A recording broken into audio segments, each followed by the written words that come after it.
ಕರಡಿ ಮತ ಬಂದಿತ್ತು, ಭೀಮಿಗೂ ಮತ ಬಂತು. ಭೀಮ ಸೀದಾ ಹೇಮಾವತಿ ನದಿ ಬಾರ್ಡರ್ ಇದ್ದನು. ಒಂದೇ ದಿವಸ ರಾತ್ರಿಯಲ್ಲಿ ಜಗಬರ್ನಹಳ್ಳಿಗೆ ಹೋದ ಪೀಠಮ್ಮನ ಟೀಮಿಗೆ. ಪೀಠಮ್ಮ, ಭುವನೇಶ್ವರಿ, ಓಲ್ಡ್ ಬೆಲ್ಟ್ ಎಲ್ಲ ಇತ್ತು. ಅದೇ ಟೈಮಲ್ಲಿ ಇವನು ಬಂದ, ಕರಡಿ. ಆ ಕಡೆಗೆ ಅಭಿಮನ್ಯು ಇದ್ದ. ಕರಡಿ ಬಂದು ಗುತ್ತಿದ್ದ. ಮೊದಲೇ ಕಾಡಾನೆ, ಸ್ಟ್ರಾಂಗ್ ಬೇರೆ. ಮಾವುತನ ಚಾಕಚಕ್ಯತೆ ಮತ್ತು ಮಾವುತ ಮತ್ತು ಆನೆಗಳ ಅಂಡರ್ಸ್ಟ್ಯಾಂಡಿಂಗ್ ಉಂಟಲ್ಲ, ಅದು ಒಂದೇ ಸತಿ ಕೆಲಸ ಮಾಡಬೇಕು. ಲಾಸ್ಟಿಗೆ ಆ ತಗ್ಗು ಪ್ರದೇಶದಿಂದ ಮೇಲಕ್ಕೆ ನಿಂತ್ಕೊಂಡು ಹೊಡೆಸಿದ ವಸಂತ. ಆದರೆ ಪೆನ್ಸಿಲ್ ಕ್ವಾರೆ ಏನಾಯಿತು, ಭೀಮ ಬಿಡಲೇ ಇಲ್ಲ. ಅದಕ್ಕೆ ಅವತ್ತಿಂದೆಲ್ಲ ಅನುಭವ ಆಗಿತ್ತಲ್ಲ, ಹೋಗಿ ಭೀಮನ ಹಿಂದೆ ನಮ್ಮ ಹೈವೇ ಸೈಡಿಂದ 20 ಕಿಲೋಮೀಟರ್ದಿಂದ ಓಡಿ ಬಂದಿದ್ದ ರಾತ್ರಿನೇ. ರೋಡ್ ಸೈಡ್ ನಮ್ಮ ಹೈವೇ ಸೈಡ್ ಬಂದು ಅಲ್ಲೊಂದು ತೋಟದಲ್ಲಿದ್ದ 5G. ಅದರಲ್ಲಿ ಪೆನ್ಸಿಲ್ ಕ್ವಾರೆ, ಅದರ ಸಹಚಾರ ಒಬ್ಬ ಕಾನಹಳ್ಳಿ ಕುಳ್ಳ, ಇನ್ನೂ ಅವ್ನು ಸಣ್ಣ, ಇನ್ನು ಹೈಸ್ಕೂಲ್ ಹುಡುಗ. ಇವರೆಲ್ಲ PUC ಹುಡುಗರು, ಅದೇ ಆನೆ ಹುಡುಗರು ಇಲ್ಲ, ಯಾರಿಲ್ಲ. ಅವನು ಹೋಗಿ ಅದ್ರ ಪಕ್ಕನೇ ವಾಟಳ್ಳಿ ಎಸ್ಟೇಟ್ ಅಂತ, ಅದು ಬ್ರಿಟಿಷ್ ಕಾಲದ್ದು. ಈ ಆನೆ ಎಲ್ಲಿಗೆ ಹೋಗಿದೆ ಅಂದರೆ ಕಡಿಮೆ 1 ವರ್ಷದ ಹಿಂದೆ ಆಯ್ತಾ, ನಾವು ಕರಡಿ ಎಲ್ಲಿ ನಿಂತಿದ್ದ ಅದೇ ಸ್ಪಾಟಿಗೆ ಹೋಗಿ ವಿಕ್ರಾಂತ್ ನಿಂತಾನೆ. ಈ ಮದನ ಹೋಗಿ ನೋಡಿ ಇಲ್ಲಿ ಲೊಕೇಶನ್, ಇಲ್ಲಿ ರೇಂಜರ್ ಇದ್ರು, ಈಗ ಅವ್ರು ACF ಆಗಿ ಹಾಸನ್ ACP. ಅದು ಭಾರಿ ಸೀಕ್ರೆಟ್. ಒಂದು ಟೀಮ್ ಆ ಕಡೆ ಆಗಿ ಬಂದು ವಾಟಳ್ಳಿ ಎಸ್ಟೇಟಿಗಾಗಿ ಒಂದು ಟೀಮ್ ಬಂತು, ಇನ್ನೊಂದು ಟೀಮ್ ಆನೆ ತಗೊಂಡು ಈ ಕಡೆಯಿಂದ ಹೋಗಿ ಆಮೇಲೆ ಹೊಡೆದು ಕೂಡಲೇ ನಡ್ಕೊಂಡೋಗಿ ಹೊಡೆದ್ರು. ಆನೆ ಮೇಲೆ ಕೂತಿದ್ರು, ಹೊಡೆದು ಕೂಡಲೇ ಆನೆ ಹುಚ್ಚು ಹಿಡ್ದಂಗೆ ಓಡಕ್. ವಿಕ್ರಾಂತ್ ಭಾರಿ ಬಲಾಢ್ಯ ಆಗಿದ್ದು, ಜೊತೆಗೆ ಭಾರಿ ಸೊಕ್ಕಲ್ಲಿದ್ದ. ಸೊಕ್ಕು ಅಂದ್ರೆ ಸ್ಟ್ರೆಂತ್ ಆಗಿದ್ದ. ಆ 3 ತಿಂಗಳು ಜೋಳ ತಿಂದು ಒಳ್ಳೆ ಗಟ್ಟಿಮುಟ್ಟಾದ್ರು. ಮತ್ತೆ ಇನ್ನೂ ಏಜ್ ಕಡಿಮೆ, ಒಂದು 30-35 ವರ್ಷದ ಆನೆ. ಓಡಿದ. ನಾವು ಜೀಪ್ ತಗೊಂಡು ಓಡಿದು ಲಾಸ್ಟಿಗೆ ಅಲ್ಲಿ ಸಕಲೇಶ್ಪುರ ಅರಳ್ಳಿ ರೋಡ್ನ ದಾಟಿ, ಅಲ್ಲಿ ಹೇಗೆ ಅಂದರೆ ಬಾರ್ಡ್ರು, ನಾವು ಸಕಲೇಶ್ಪುರ ಕಡೆಗೆ ಹೊರಟ್ರೆ ರೈಟ್ ಸೈಡಿಗೆ ಬೇಲೂರು, ಲೆಫ್ಟ್ ಸೈಡಿಗೆ ಸಕಲೇಶ್ಪುರ ತಾಲೂಕು. ಹೋಗಿ ನಮ್ಮ ಸಕಲೇಶ್ಪುರ ತಾಲೂಕಲ್ಲಿ ಒಬ್ರು ಕಾಫಿ ತೋಟದ ಹತ್ರ ಹೋಗಿ ಬಿದ್ದೋದ. ಕಟ್ಟು ಮಸ್ತಾದ ಆನೆ. ನನಗೂ ಭಾರಿ ವಿಕ್ರಾಂತನ ಮುಟ್ಬೇಕು ಅಂತ ಆಸೆ ಇತ್ತು. ಹೋಗಿ ಬೆನ್ನು ತಟ್ಟಿದೆ. ವಿಕ್ರಾಂತ್ ನಿಂತ, ಸ್ವಲ್ಪ ಫೈಟ್ ಮಾಡಿದ. ಅಷ್ಟೊತ್ತಿಗೆ 25% ಮಾತ್ರ ಆನೆಗಳು. ಈ ಕಡೆ ಸ್ವಲ್ಪ ಜ್ಞಾನ ಅಷ್ಟೇ, ಒಂದು 75% ಅಲ್ಲ. ಇಂಜೆಕ್ಷನ್ ಮತ್ತಲ್ಲೇ ಇರ್ತವೆ. ಆಮೇಲೆ ಅದನ್ನ ಏರ್ಸಿ ಆಯ್ತು. ಅದೇ ಜಾಗದಲ್ಲಿ ಫೈಟ್ ಆಗಿತ್ತು ಸರ್, ಕರಡಿಗೆ ಮತ್ತು ಅಭಿಮನ್ಯುಗೆ ಆಗಿತ್ತು. ಅವತ್ತು ಆ ಮುಖಾಮುಖಿ ಹೋರಾಟದಲ್ಲಿ ಅಭಿಮನ್ಯು ಉಳಿದಿದ್ದೇ ಹೆಚ್ಚು. ಅವತ್ತು ಅಲ್ಲಿ ಕೆಳಗಡೆ ಒಂದು ಭಾರಿ ಗುಂಡಿ ಇದೆ, ಹೊಂಡ ಅಂತೀವಿ, ಗುಂಡಿ ಇಲ್ಲ ತಗ್ಗು ಪ್ರದೇಶ ಅಂತೀವಿ. ಅಲ್ಲಿ ಆ ಕಡೆಗೆ ಅಭಿಮನ್ಯು ಇದ್ದ. ಕರಡಿ ಬಂದು ಗುತ್ತಿದ್ದ. ಮೊದಲೇ ಕಾಡಾನೆ, ಸ್ಟ್ರಾಂಗ್ ಆಗಿದ್ದ. ಹಾಗಾಗಿ ಒಂದು ಭಾರಿ ಫೈಟ್ ಆಯ್ತು. ಅದು ಮಾವುತ ಹೆಂಗೆ ಅಂದ್ರೆ, ಮಾವುತನ ಚಾಕಚಕ್ಯತೆ ಮತ್ತೆ ಮಾವುತ ಮತ್ತೆ ಆನೆಗಳ ಅಂಡರ್ಸ್ಟ್ಯಾಂಡಿಂಗ್ ಉಂಟಲ್ಲ, ಅದು ಒಂದೇ ಸತಿ ಕೆಲಸ ಮಾಡಬೇಕು. ಲಾಸ್ಟಿಗೆ ಆ ತಗ್ಗು ಪ್ರದೇಶದಿಂದ ಮೇಲಕ್ಕೆ ನಿಂತ್ಕೊಂಡು ಹೊಡೆಸಿದ ವಸಂತ. ಇಲ್ಲ ಅಂದ್ರೆ ಅವತ್ತು ಅಭಿಮನ್ಯು ಕಷ್ಟ ಇತ್ತು. ಆ ಗುಂಡಿಗೆ ಏನಾರು ಬಿದ್ದೋಗಿದ್ರೆ ಹೊಂಡಕ್ಕೆ, ಅಭಿಮನ್ಯು ದೈಹಿಕ ಆಗಿ ಏನಾರ ಕಷ್ಟ ಆದರೂ ಅಭಿಮನ್ಯು ಮಂಡ್ಲಿಗೆ ಸುಮಾರು ಪೆಟ್ಟು ಬಿದ್ದಿತ್ತು. ನಾನು ಹೋಗಿ ನೋಡಿದೆ, ದಂತಕ್ಕೊಂದು ಸ್ವಲ್ಪ ಆಗಿತ್ತು. ಅದಿರಲಿ. ವಿಕ್ರಾಂತ್ ಸಕ್ಕರೆ ಬೈಲಿಗೆ ಕಳಿಸಿದ್ರು. ಹಿಂದೆ ಸಕ್ಕರೆ ಬೈಲಿಗೆ ಸ್ವಲ್ಪ ಅಲ್ಲಿ ವ್ಯವಸ್ಥೆ ಸರಿ ಇರಲಿಲ್ಲ ಅಂತ ಎಲ್ಲ ಮಾತಾಡ್ತಾರೆ. ಆದರೆ ಈಗ ನಾನು ಇತ್ತೀಚೆಗೆ ಹೋದಾಗ ಸಕ್ಕರೆ ಬೈಲಲ್ಲಿ ಯಾವ ರೀತಿ ಮಾಡ್ತಾರೆ ಅಂದರೆ, ಈಗ ಮಧ್ಯಾಹ್ನ ಮೇಲೆ ಬೆಳಿಗ್ಗೆ ಹೋಗಿ ಕಾಡಿಂದ ಆನೆ ಕರ್ಕೊಬರ್ತಾರೆ. ಆಮೇಲೆ ನೋಡೋರು ಅದು ಇದು ಎಲ್ಲ ಆದಮೇಲೆ ಒಂದು ಒಳ್ಳೆ ಸ್ನಾನ ಮಾಡಿಸಿ ಗಂಗಾ ನದಿಯ ಬ್ಯಾಕ್ ವಾಟರಲ್ಲಿ ಮತ್ತೆ ಕರ್ಕೊಂಡು ಹೋಗಿ ಕಾಡಿಗೆ ಬಿಟ್ಟು, ಆನೆಗಳಲ್ಲಿ ಸಿಕ್ಕಲಿ ಬಿಡ್ಲಿ ಆಹಾರ. ಅವು ಕಾಡು, ಅವು ಹಳೆ ನೆನಪುಗಳು, ಅವು ಒಂಥರ ಖುಷಿಯಲ್ಲಿ ಕಾಲ ಕಳೀತವೆ. ಹೀಗಾಗಿ ಈಗ ಚೆನ್ನಾಗಿದೆ. ವಿಕ್ರಾಂತ್ ಇನ್ನೇನು ಒಂದು 2 ತಿಂಗಳಲ್ಲಿ ಅಲ್ಲಿ ಒಳ್ಳೊಳ್ಳೆ ಇವರಿದ್ದಾರೆ, ಒಳ್ಳೆ ಚೆನ್ನಾಗಿ ಕಲಿಸ್ತಾರೆ. 2-3 ತಿಂಗಳಲ್ಲಿ ವಿಕ್ರಾಂತ್ ಹೊರಗೆ ಬರ್ತಾನೆ. ಈಗೇನೋ ಫುಡ್ಡೆಲ್ಲ ಬಾಯಿಗೆ ತಗೊಂತ ಇದ್ದಾನೆ ಅಂತ ಫಸ್ಟ್ ಬಾಯಿಗೆ ಕೊಟ್ಟು ಇದು ಮಾಡೋದು. ಅವರು ಸೊಂಡ್ಲಿ ಕೊಡಲ್ಲ, ಫಸ್ಟಿಗೆ ಬಾಯಿಗೆ ಕೊಟ್ಟು ಅಭ್ಯಾಸ ಮಾಡ್ತಾರೆ. ಸೊಂಡ್ಲಿ ಕೊಟ್ಟರು ಒಂದೊಂದ್ಸತಿ ರಪ್ಪ ಎಳ್ಕೊಬಿಡ್ತಾರೆ, ಮೊಸರನ್ನೇ ಒಳಿಕೆ. ಈಗ ತೊಂದರೆ ಇಲ್ಲ, ಅದಾಯಿತು. ಅದಾದ ಮೇಲೆ ಇದೊಂದು ಹಿಡಿದಿದ್ದು ಮಾತ್ರ ನಾನು ಫಾರೆಸ್ಟ್ ಇಲಾಖೆಯವರಿಗೆ 100% 100 ಮಾರ್ಕ್ಸ್ ಕೊಡ್ತೀನಿ. ಯಾವುದು ಈ ಆನೆ? ಅವನೊಬ್ಬ ದಾರಿ ತಪ್ಪಿದ ಮಗ. ಅವನು ಯಾಕೆ ಬಿಟ್ಟು ಬಂದ ಅಂತ ಗೊತ್ತಿಲ್ಲ. ಗುಂಪಲ್ಲಿ ಮಕನ ಆನೆಗಳನ್ನ ಬೇರೆ ಆನೆಗಳು ಒಂದು ಸ್ವಲ್ಪ ಕೀಳಾಗಿ ನೋಡ್ತವೆ. ಅವನಿಗೆ ಮನ್ನಣೆನೇ ಕೊಡಾಕಿಲ್ಲ, ಯಾಕೆಂದ್ರೆ ದಂತ ಇಲ್ಲ ಅಂತ. ದಂತ ಇದ್ರು ಮಾತ್ರ ಅಲ್ಲಿ ಮರ್ಯಾದೆ. ಮೀಸೆ ಇರೋನಿಗೆ ಮಾತ್ರ. ಅವನು ಭಾರಿ ಕಿತಾಪತಿ ಮಾಡ್ತಿದ್ದ.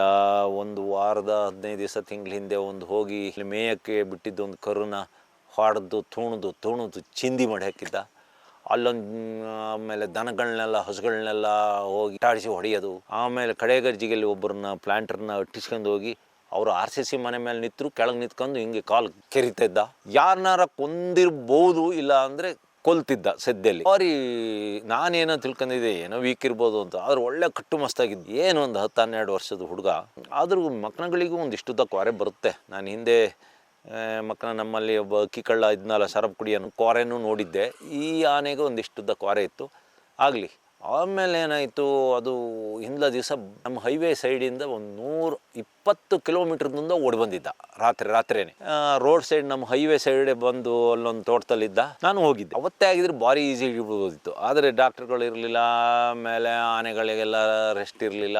ಅದು ನೆಕ್ಸ್ಟ್ ಡೇ ಏನಾಗ್ಬಿಡ್ತು, ETF ಹುಡುಗರು ನೋಡಿ ಅದಕ್ಕೇನೋ ಡೌಟ್ ಆಯಿತು. ಮೋಹನ್ ಬ್ರಿಲಿಯಂಟ್ ಅವನು ಓಡಕ್ಕೆ ಶುರು ಮಾಡಿದ. ಓಡಿ ಲಾಸ್ಟಿಗೆ ಅಲ್ಲಿಂದ ಒಂದು 7-8-10 ಕಿಲೋಮೀಟ್ರ್ ಸುತ್ತಿ ಅಲ್ಲೊಂದು ಹೆಬ್ಬನಹಳ್ಳಿ ಅನ್ನಲ್ಲಿ ಹೋಗಿ ಒಂದು ಹಳೇ ಕಾಡು, ಅದು ಅವನದೇ ಕಾಡು. ಅದು ಒಂದು ಒಳ್ಳೆ ಎತ್ತರ, ಒಳ್ಳೆ ಎವರ್ಗ್ರೀನ್ ಫಾರೆಸ್ಟ್. ಅದು ಅದ್ರ ಮಧ್ಯದಲ್ಲಿ ಬುಷ್ ಕಾಡು, ಪೊದೆ ಕಾಡು ಇತ್ತು. ಅದ್ರೊಳಗೆ ಹೋಗಿದ್ದ. ಲಾಸ್ಟಿಗೆ ಅದ್ರೊಳಗೆ ಹೋಗೋಕ್ಕೆ ಎಲ್ಲ ನಮ್ಮ ಇವರೆಲ್ಲ ಶೂಟರ್ಸ್ ಎಲ್ಲ ಹೆದರು. ಆದರೆ ಅಕ್ರಮ್ ಬಂದರು. ಅಕ್ರಮ್ ನಡ್ಕೊ ಹೋದವರು ಆಗಲಿಲ್ಲ. ಅಲ್ಲಿ ತಪ್ಪಿಸ್ಕೊಳ್ಳೋದೇ ಕಷ್ಟ ಇತ್ತು ಅಂತ. ಒಂಥರ ಒಳಗಡೆ ಕುರ್ಚಿಲ್ಗಾಡು, ಮುಳ್ಳು. ನಮ್ಮ ಮಲೆನಾಡಲ್ಲಿ ಒಂದು 7-8 ಜಾತಿ ಕೆಲವು ಮುಳ್ಳುಗಳು ನಮ್ಮನ್ನು ಆನೆಗೆ ಹಿಡ್ಕೊಡ್ತವೆ. ಅವು ಹೀಗೆ ಪಕ್ಕೆ ಮುಳ್ಳು, ಅದಕ್ಕೆ ಬಾಡ್ಬೇಕನ್ನ ಮುಳ್ಳು ಅಂತೀವಿ. ಬಾಡು ಅಂದ್ರೆ ಮಾಂಸ. ಹಿಂಗೆಲ್ಲರ ಕಿತ್ತರೆ ಇಷ್ಟು ದಪ್ಪ ಮಾಂಸ ಕಿತ್ಕೊಬರ್ತದೆ ಅಂಥ ಮುಳ್ಳಿನ ಕಾಡೋದು. ಇನ್ನೊಂದು ಜೇಪ್ಲು ಮುಳ್ಳು ಅಂತೀವಿ, ಇಷ್ಟಿಷ್ಟುದ್ದ ಮುಳ್ಳು. ಇಲ್ಲಿ ಕೆಳಗಡೆ ಅದು ಎಂಥ ಶೂ ಆದರೂ ಚುಚ್ಚಿರೆ ಇಲ್ಲಿ ಮೇಲ್ಗಡೆ, ಪಾದದ ಮೇಲ್ಗಡೆ ಹೊರಡ್ತದೆ. ಒಂದು ಕಾರೆ ಮುಳ್ಳು, ಅವೆಲ್ಲ ಭಯಂಕರ ಮುಳ್ಳುಗಳು. ನಮ್ಮೆಲ್ಲ ಈ ಮಲೆನಾಡಲ್ಲಿ ಅವೆಲ್ಲ ಕುಖ್ಯಾತ ಮುಳ್ಳುಗಳು. ಅವು ಎಷ್ಟೋ ಜನಕ್ಕೆ ಕಾಲು ತೂತ ಮಾಡಿ. ಇನ್ನೊಂದು ಸತಿ ನಂದು ಶೂ ಇಂದ ಒಳಗೆ ಚುಚ್ಚಿದ್ದು ನಂಗೆ ತೆಗಿಯೋಕೆ ಆಗಿರಲಿಲ್ಲ. ಆ ಮುಳ್ಳುಗಳಿರೋ ಕಾಡಲ್ಲಿ ಕಷ್ಟ ಆಯಿತು. ಇವರೊಂದು ಆನೆ ಹತ್ತಿ ಹೋಗ್ತಾರೆ, ಮಹೇಂದ್ರ ಇರ್ಬೋದು, ಹೋಗಿ ಹೊಡಿತಾರೆ. ಅದು ಹೊಡೆದಿದ್ದು ಝೈಲಜಿನ್. ಆನೆಗಳಿಗೆ 3 ಥರದ್ದು ಮೆಡಿಸಿನ್ ಹೊಡಿತಾರೆ. ಝೈಲಜಿನ್ ಅಂತ ಅದನ್ನ ಹೊಡೆದ್ರೆ ಅದು ಹಸುಗಳಿಗೆ ಎಲ್ಲ ಹೊಡಿತಾರೆ ಕಡಿಮೆ ಪ್ರಮಾಣದಲ್ಲಿ ಟ್ರೀಟ್ಮೆಂಟ್ ಕೊಡತಿ. ಆನೆ ಒಂದು 10-15-20 ನಿಮಿಷಕ್ಕೆ ಮಂಕಾಗಿ ಹಾಗೆ ತೂಕುಡಿಸ್ತಾ ನಿಂತ್ಕೊಬಿಡುತ್ತೆ. ಇದಕ್ಕೆ ಕೊಟ್ಟರು ಇದು ನಿಲ್ಲೇ ಇಲ್ಲ. ನಾನು ಸುಮ್ಮನೆ ನನ್ನ ಜೊತೆ ಪೊಲೀಸ್ನವ್ರು ಬಂದರು. ನಾನು ಹೇಳಿದೆ, ಪೊಲೀಸ್ನವರೇ ಬೇಡ, ಇಲ್ಲ ಸರ್ ನಾನು ಬರ್ತೀನಿ ಅಂತ ಬಂದರು. ಆ ಮನುಷ್ಯ ಓಪನ್ ಜಾಗದಲ್ಲಿ ನಿಂತಿತ್ತು. ನನಗೆ ಒಂದು ಸ್ವಲ್ಪ ಅನುಭವ ಇರೋದ್ರಿಂದ ಒಂದು ಬುಷ್ ಕಾಡು, ಒಂದು ಪೊದೆ ಕಾಡಲ್ಲಿ ಒಳಗಡೆ ಒಂದು 4-5 ಮರಗಳ ಮಧ್ಯದಲ್ಲಿ ನಿಂತ್ಕೊಂಡೆ. ಎಡನೆ ಆ ಕಡೆಯಿಂದ ಬಂದು ಆನೆ ಬಂದೇ ಬಿಡ್ತು ನಮ್ಮ ಹತ್ರ. ಆದ್ರೆ ನಾನು ಕಾಣಿಸ್ಲಿಲ್ಲ. ಪುಣ್ಯಕ್ಕೆ ಆ ಮನುಷ್ಯ ಕಾಣಲಿಲ್ಲ. ಸೂರ ದೂರ ಕರ್ಕೊಂಡೋಗಿ, ಇದು ಪೊಲೀಸ್ನರೇ, ಇದು ಕಾಡು, ಇದು ಟೌನ್ ಅಲ್ಲ, ನೀವು ಟೌನಲ್ಲಿ ತಿರ್ಗಾಡಿದಂಗಲ್ಲ, ಮೊದಲು ಹೋಗಿ, ನಮ್ಗೆ ಯಾರೂ ಇಲ್ಲ. ಆಮೇಲೆ ನನಗೂ ಅನ್ನಿಸ್ತು, ಇದು ಈಗಲೇ ಇಷ್ಟು ಇಂಜೆಕ್ಷನ್ ಈ ಮೊತ್ತಲೇ ಹೀಗಾಡ್ತಾ ಇದೆ, ಇನ್ನೇನಾರ ಇದು ಸರಿ ಇದ್ರೆ ನನ್ನ ಬಿಡ್ತಿತ್ತ ಅನಿಸ್ತು. ಆಮೇಲೆ ಲಾಸ್ಟಿಗೆ ಹಿಡ್ದಾಯ್ತು, ಭಾರಿ ಫೈಟ್ ಮಾಡ್ತು. ನಮ್ಮ ಮಹೇಂದ್ರಿಗೊಂದು ಬಿಡ್ತು. ಮಹೇಂದ್ರ ಸುಮ್ಮನೆ ಅದ, ಈಗ ಮಕ್ಕಳಾಟ ಅಂತ. ಮಕ್ಕಳು ಇನ್ನು ಸಣ್ಣ ಹುಡುಗ, ಇನ್ನು ಇವನ್ನೆಲ್ಲ ಮಿಡ್ಲ್ ಸ್ಕೂಲ್ ಹುಡುಗಿದ್ದಂಗೆ 12, 14, 13 ವರ್ಷ. ಅದು ಹಿಡಿದು ಭಾರಿ ಹಾರಾಡಿದ, ಭಯಂಕರ ರೋಷವೇಷ. ಎಲ್ಲರನ್ನೂ ಅಲ್ಲಿ ಒಟ್ಟಾಡ್ಸೋದು, ಲಾರಿ ಮೇಲೆ ಹತ್ತಿ ಮೇಲೆ ತೆಗ್ದಿದೆ ನಮ್ಮ ಕಡೆಗೆ ಒಂದು ಸೊಂಡ್ಲ ಕೆಳ್ಕೊಳಕ್ಕೆ ನೋಡಿದ. ಆಮೇಲೆ ಅವನೀಗ ಸಕ್ಕರೆ ಬೈಲಿಗೆ ಹೋಗೇನೆ. ಸಕ್ಕರೆ ಬೈಲಲ್ಲಿ ಅವನಿಗೊಬ್ಬ ಸಹಪಾಠಿನ ನಾವು 3-4-5 ವರ್ಷ ಹಿಂದೆನೇ ಹಿಡ್ಕೊಟ್ಟು. ಪಶ್ಚಿಮ ಘಟ್ಟದ ಶಿರಾಡಿ ಘಾಟಿಯ ರೈಲ್ವೆ ಏನು ಮಂಗಳೂರು ಬೆಂಗಳೂರು ರೈಲು ಉಂಟಲ್ಲ, ಆ ರಾತ್ರಿ ಟೈಮು 2 ಮರಿಗಳಿಗೆ ಹೊಡೆದು ಸಾಯಿಸಿತು ರೈಲು. ಆ ಸಮಯದಲ್ಲಿ ಒಂದು ಹೆಣ್ಣಾನೆದ ಮುಂಗಾಲಿನ ಪೆಟ್ಟು ಬಿದ್ದು ಅದ್ರ ಕಾಲು ಸ್ವಾಧೀನನೇ ಇರಲಿಲ್ಲ. ಆನೆ ಹೆಂಗೋ ಕುಂಟಿಗೆ ಅಂತ ಬಂದು ಅಲ್ಲೊಂದು ಕಡಗರಳ್ಳಿ ಅಂತಿದೆ, ಅಲ್ಲಿ ಬಿದ್ದು ಸತ್ತೋಯ್ತು. ಆಮೇಲೆ ಈ ಮರಿ ಹಿಡಿಬೇಕು ಏನು ಅಟ್ಟೆ ಆಡಿಸ್ತಿತ್ತು. ತಾಯಿ ಹತ್ರಕ್ಕೆ ಯಾರಿಗೂ ಹೋಗ್ಬಿಡ್ತಿರ್ಲಿಲ್ಲ. ಆದರೆ ಕ್ವಾರೆ ಇರಲಿಲ್ಲ. ಮರ ಇದ್ರೆ ನಾನು ಅಲ್ಲಿ ಹತ್ರಕ್ಕೆ ಹೋಗ್ತಿರ್ಲಿಲ್ಲ. ನಮ್ಮ ಕಡೆ ಒಂದು 2-3 ಜನ ಹೊಟ್ಟೆ ತೂತ ಮಾಡ್ತಿತ್ತು. ಆಮೇಲೆ ಏನೇನೋ ಮಾಡಿ ಅದರ ಬಾಲ ಹಿಡಿದು ಆಮೇಲೆ ಎಲ್ಲ ಸೇರಿ ಹಿಡಿದು ಕಳಿಸಿದ್ದು. ಆ ಆನೆಗೆ ಈಗ ಒಂದು ಅರ್ಧ ಅಡಿ ಕ್ವಾರೆ ಬಂದಿದೆ. ಆ ಆನೆಗೆ ಹೆಸರು ಐರಾವತ ಅಂತ ಹೇಳಿ. ಇದರ ಸಹಚಾರ. ಈಗ ಐರಾವತಗೂ ಒಬ್ಬ ಫ್ರೆಂಡ್ ಸಿಕ್ಕಿದ. ಇಲ್ಲಿಂದ ನಮ್ಮ ಶಿರಾಡಿ ಪಶ್ಚಿಮ ಘಟ್ಟದಿಂದ ಹಿಡ್ಕೊ ಹೋದ ಆನೆ. ಅವನಿಗೊಬ್ಬ ಈಗ ಫ್ರೆಂಡ್ ಸಿಗ್ತಾನೆ. ಇಬ್ಬರಳು ಸಮ ವಯಸ್ಸೇ. ಇನ್ನೊಂದು 3 ತಿಂಗಳು ಅವನು ಹೊರಗೆ ಬರ್ತಾನೆ. ಅವನು ಇನ್ನೇನು ಚಿನ್ನಾಟ ಆಡೋದು, ಆ ಕಾಡಿಗೆ ಬಿಡ್ತಾರೆ. ಅವನಿಗೆ ಇವನ್ ಫ್ರೆಂಡ್ ಆಗ್ತಾರೆ, ಇವನಿಗೆ ಅವನ್ ಫ್ರೆಂಡ್ ಆಗ್ತಾನೆ. ನಿನ್ನೆ 2 ಆನೆ ರೇಡಿಯೋ ಕಾಲರ್ ಹಾಕಿದ್ರಲ್ಲ ಸರ್? ಆಮೇಲೆ ನಿನ್ನೆ 2 ಆನೆ ಹಾಕಿದ್ದು, ಅವು ಹಾಕಿದ್ದು ಒಳ್ಳೇದೇ ಆಯ್ತು. ಕಾರಣ ಏನ್ ಸರ್? ಯಾಕೆ ಗಂಡಾನೆ ಹಾಕ್ಬಿಟ್ಟು? ಗಂಡಾನೆಗಳೇ ಈಗ ಗುಂಪು ಬಿಟ್ಟು ಈಗ ಏನಾಗ್ತದೆ, ಆನೆಗಳು 15-16 ವರ್ಷಕ್ಕೆ ಮೇಜರ್ ಆದಾಗ ಅತಿಯಾದ ಕುಟುಂಬದೊಳಗೆ ಅತಿಯಾದ ತರಲೆ ಮಾಡಿದ್ದಾರೆ, ಇಲ್ಲ ಫೈಟ್ ಮಾಡೋದು, ಇಲ್ಲ ನಮ್ಮ ರಕ್ತ ಸಂಬಂಧದಲ್ಲಿ ಇದ್ದ ಹೆಣ್ಣಿನ ಹತ್ರ ಸಂಬಂಧ ಮಾಡಕ್ ಹೋದಾಗ ಆವಾಗ ಹೆಣ್ಣಾನೆ ಒದ್ದೋಡಿಸ್ತು. ಆವಾಗ ಏನಾಗ್ತದೆ, ಅವ್ರದ್ದೇ ಆದ ಒಂದು ಗುಂಪು ಕಟ್ಟಿಕೊಂಡು ಮೆಜಾರಿಟಿಗೆ ಬಂದಿರ್ತದೆ. ಮೀಸೆ ಚಿಗುರಿದ ಇನ್ನು ಚಿಗುರು ಮೀಸೆ ಹುಡುಗರು ಅಂತಾರಲ್ಲ, ಅದೇನೋ ಒಂದು ಗಾದೆ ಹೇಳ್ತಾರೆ, ಹುಡುಗರು.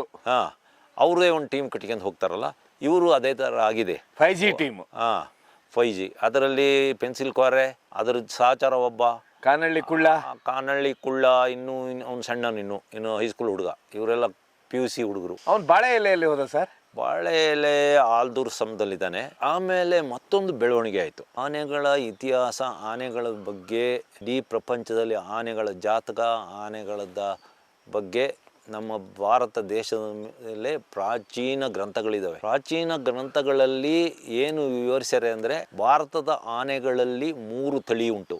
ಒಂದು ಐರಾವತ ತಳಿ ಅಂತ ಅವ್ರು ಕರೆಕ್ಟೇ ವಿವರಿಸ್ಯಾರೆ. ಐರಾವತ ಆನೆಗಳ ತಳಿ ಹೈಬ್ರಿಡ್ ಆನೆಗಳು. ಅರ್ಜುನ ಇರ್ಬೋದು, ಸಾಕಾನೆ ಭೀಮ ಇರ್ಬೋದು, ಕಂಜನ್ ಇರ್ಬೋದು, ಗ್ರೀವ ಇರ್ಬೋದು, ವೈರ ಇರ್ಬೋದು, ಮೂಡಿಗೆರೆಯ ಈಶ್ವರದ ಭೀಮ ಇರ್ಬೋದು, ಆಮೇಲೆ ಏಕಲವ್ಯ, ಅವರೆಲ್ಲ ಇನ್ನು ಕೊಡಗಿನಲ್ಲಿ ಭಯಂಕರ ಕ್ವಾರೆ ಇರೋವು. ಆಮೇಲೆ ಹೈಯೆಸ್ಟ್ ಕ್ವಾರೆ, ಉದ್ದ ಕ್ವಾರೆಗಳಿರೋ ಆನೆಗಳು ವಂಶ ಇರೋದು ಜಾಸ್ತಿ ನಮ್ಮ ಭದ್ರಾದಲ್ಲಿ, ಎಷ್ಟಿಟ್ಟು ಉದ್ದ ಕ್ವಾರೆ. ಮತ್ತು ಕಬಿನಿಯಲ್ಲಿ ಅವೆಲ್ಲ ಐರಾವತ ಗುಂಪಿಗೆ ಸೇರ್ತವೆ. ಬೇರೆ ಇನ್ನೊಂದು ಗುಂಪು, ಇನ್ನೊಂದೆರಡು ನನಗೆ ಅದು ನೆನಪಿಲ್ಲ, ನಾನೆಲ್ಲ ಬರೆದಿಟ್ಟಿದ್ದೀನಿ. ಅವುಗಳೆಲ್ಲ ಆನೆಗಳು ಕುಬ್ಜ ಆಗಿರ್ತವೆ, ಕೋರೆ ಉದ್ದ ಬರಕ್ಲ, ಭಾರಿ ಸಿಟ್ಟು, ಅದು ಎದೆ ಆಗಲ್ಲ, ಭಾರಿ ದಾಳಿ ಮಾಡೋ ಆನೆಗಳು ಅವು. ಅಂದರೆ ನೋಡಿ, ದನಗಳಲ್ಲಿ ಮನುಷ್ಯರಲ್ಲಿ ಥರ ಇರ್ತಾರೆ. ಈಗ ಉದಾಹರಣೆಗೆ ಆಫ್ರಿಕಾದ ನೀಗ್ರೋಗಳು, ಅವರೆಲ್ಲ ಕಪ್ಪು ಎತ್ತರ, ಯುರೋಪಿಯನ್ಸ್ ಬೆಳ್ಳಗಿರ್ತಾರೆ, ಹೈಟ್ ಇರ್ತಾರೆ. ಅದೇ ನಮ್ಮ ಏಷ್ಯದ ಜನ. ಹಾಗೆ ಆನೆಗಳಲ್ಲೂ, ದನಗಳಲ್ಲಿ ಹಳ್ಳಿಕಾರ್ ದನ ಇರ್ಬೋದು, ನಮ್ಮಲ್ಲಿರೋ ಮಲೆನಾಡು ಗಿಡ್ಡ ತಳಿ ಇರ್ಬೋದು, ಬೇರೆ ತಳಿ. ಹಾಗೆ ಆನೆಗಳಲ್ಲೂ ತಳಿ ಉಂಟು, ಕುದುರೆಗಳಲ್ಲೂ ಉಂಟು, ಎಲ್ಲ ಪ್ರಾಣಿಗಳಲ್ಲೂ ಉಂಟು, ಮೀನುಗಳಲ್ಲೂ ಉಂಟು. ಹಾಗೆ ಇದು. ಈ ಮಧ್ಯದಲ್ಲಿ ಕರಡಿ ಹೋದ್ಕೂಳೆ, ಕರಡಿ ಥರನೇ ಒಬ್ಬ ಬಂದು ಎಂಟ್ರಿ ಆಗಿಬಿಟ್ಟು, ಹೋದ್ಮೇಲೆ ಕ್ವಾರೆ ಕರಡಿ ಥರ, ಬಾಡಿನೂ ಕರಡಿ ಥರ, ಸ್ವಲ್ಪ ಪುಕ್ಲ ಅಷ್ಟೇ. ಅವನು ಇಲ್ಲಿಗೆ ಬಂದ ಮೇಲೆ ಇಲ್ಲಿ ಸರಬ್ ಕುಡಿದು ಇಲ್ಲಿ ಮನುಷ್ಯರ ಹತ್ರ ಗುಂಡೆಟ್ಟು ತಿಂದಮೇಲೆ ಅವನು ಕರಡಿ ಥರನೇ ಆಗ್ತಾನೆ. ಫಸ್ಟ್ ಇಲ್ಲಿ ಬಂದು ಸರಬ್ ಕುಡಿಬೇಕು. ನಮ್ಮ ಮಲೆನಾಡು ಸರಬ್ ಉಂಟಲ್ಲ, ಬಟ್ಟಿ ಸರಬ್, ಅದಕ್ಕೆ KBS ಅನ್ನೋದು ನಾವು. ಬಟ್ಟಿ ಶರಾಬ್ ಅಂತ ಅಷ್ಟು ದೂರ ಯಾರು ಹೇಳ್ತಾರೆ ಅಂತೇಳಿ KBS ಕಳ್ಳ ಬಟ್ಟಿ ಶರಾಬ್ ಅಂತ, ಆಯ್ತಾ? ಅದನ್ನು ಕುಡಿದು ಇಲ್ಲೊಂದು 2-3 ಗುಂಡೇಟ್ ತಿಂದು ಇಲ್ಲ ಪಕ್ಕದ ಆನೆನ ಹಿಡಿದು ಏನೋ ಮಾಡಿಕೊಳ್ಳಿ ಅವು ಶುರು ಆಗ್ತದೆ. ಈಗ ಜೂನಿಯರ್ ಕರಡಿ ಅಂತ ಒಬ್ಬ ಇದ್ದಾನೆ. ಇಲ್ಲಿಂದ ನನ್ನ ಮುಖದ ಮುಂದೆ ಹೇಮಾವತಿ ನದಿ ಇದೆ, 3 ಕಿಲೋಮೀಟರ್. ಅದರಿಂದ ಆ ಕಡೆ 2 ಕಿಲೋಮೀಟರ್ ದೂರಕ್ಕೆ ಒಂದು ಹೆಗ್ಗದ್ದೆ ಎಸ್ಟೇಟ್, ಒಂದು ಕಾಫಿ ಎಸ್ಟೇಟ್ ಇದೆ. ಅದೇ ಆ ಭಾಗದಲ್ಲೇ. ಅದು ಬಹುಶಃ ಬೇಲೂರಿಗೆ ಸೇರ್ಬೋದು. ಅದು ಬಾರ್ಡ್ರು, ಸಕಲೇಶ್ಪುರ, ಅದು ಬಾರ್ಡ್ರು. ಆನೆಗೆ, ಜೂನಿಯರ್ ಕರಡಿಗೆ ಇದು ಹಾಕ್ತಾರೆ, ರೇಡಿಯೋ ಕಲರ್ ಹಾಕ್ತಾರೆ. ಏನ್ ಸರ್, ಯಾಕೆ ಕಾರಣ? ಅದೇ ಈಗ ಅವು ಒಂಟಿಯಾಗಿ ಸಿಂಗಲ್ ಆಗಿ ತಿರುಗ್ತಾ ಇದ್ದಾಗ ಜನಗಳಿಗೆ ಎಚ್ಚರಿಕೆ ಕೊಡಬೇಕು. ಆ ಭಾಗದಲ್ಲಿ ಎಲ್ಲರಿಗೂ ಎಚ್ಚರಿಕೆ ಕೊಡಬೇಕು. ETF ಹುಡುಗರಿಗೆ ಗೊತ್ತಾಗಬೇಕು, ಫಾರೆಸ್ಟ್ ಡಿಪಾರ್ಟ್ಮೆಂಟಿಗೆ ಗೊತ್ತಾಗಬೇಕು, ಫಾರೆಸ್ಟ್ ಡಿಪಾರ್ಟ್ಮೆಂಟಿಂದ ಅಲ್ಲಿಂದ ಇವರಿಗೆಲ್ಲ ಸುದ್ದಿ ಹೋಗ್ಬೇಕು. ಅದು ಎಲ್ಲ ಕಡೆಗೂ ಹೀಗೆ ಒಂದು ಸಿಂಗಲ್ ಕಾಡಾನೆ ಒಂದು ಇಂಥ ಊರು, ಇಂಥ ಎಸ್ಟೇಟಲ್ಲಿ ಸಂಚರಿಸ್ತಿದೆ. ಡಿಸ್ಪ್ಲೇ ಬೋರ್ಡ್ ಹಾಕಬೇಕು. ಕಾಫಿ ಎಸ್ಟೇಟಲ್ಲಿ ಕೆಲಸಗಾರರು, ಊರಿನವರು ಎಲ್ಲ ಒಂಟಿಯಾಗಿ ಎಲ್ಲ ತಿರುಗಬೇಡಿ, ಎಚ್ಚರಿಕೆಯಿಂದಿರಿ ಅಂತ ಒಂದು ಕೊಡ್ಬೇಕಲ್ಲ. ಅದು ಒಳ್ಳೆ ಕ್ರಮನೇ. ಪೆನ್ಸಿಲ್ ಕ್ವಾರೆ ಹಿಡಿಯಕ್ಕೆ ನೋಡಿರು. ಈ ಪೆನ್ಸಿಲ್ ಕ್ವಾರೆ ಇದಾನಲ್ಲ, ಭಯಂಕರ ಹುಷಾರಿದ್ದಾನೆ. ಮುಂದೆ ಅವನು ಏನೇನು ಮಾಡ್ತಾನೆ ಅಂತ ಗೊತ್ತಿಲ್ಲ.